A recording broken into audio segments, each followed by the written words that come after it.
Some of the same businesses that we did stories on during the height of COVID, small businesses, the same ones are reaching out to us again, saying the crisis that we faced 5 years ago, we're approaching to be right back there.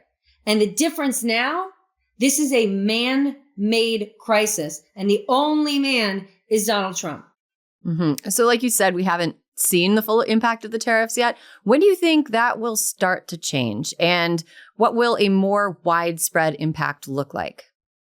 Life's going to get more expensive, and you're going to see a lot fewer items on the shelves. We're already seeing from the likes of a Temu and a Shein, and I'm not advocating that people should buy their stuff from those sites, but people do, right? Scott Besson says, getting cheap goods fast is not the American dream. It's definitely not, but it is the American way, right? We are a country of consumers. Consumerism is our jam.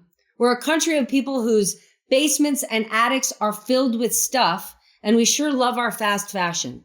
And so come 2-3 weeks from now, things are going to cost more, or they won't be available to us. And the only person we're going to look to is the president.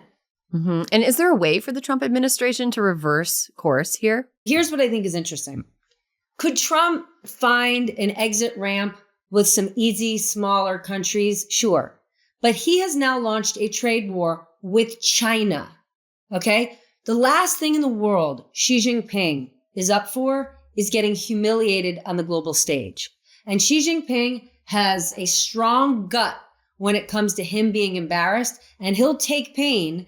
And the fact that the United States just sits here and says, well, we're waiting to hear from China. Look at last week. Every other day, we would hear from the White House, we're talking to China. China's talking to us. And then China would be like, nobody's talking to us.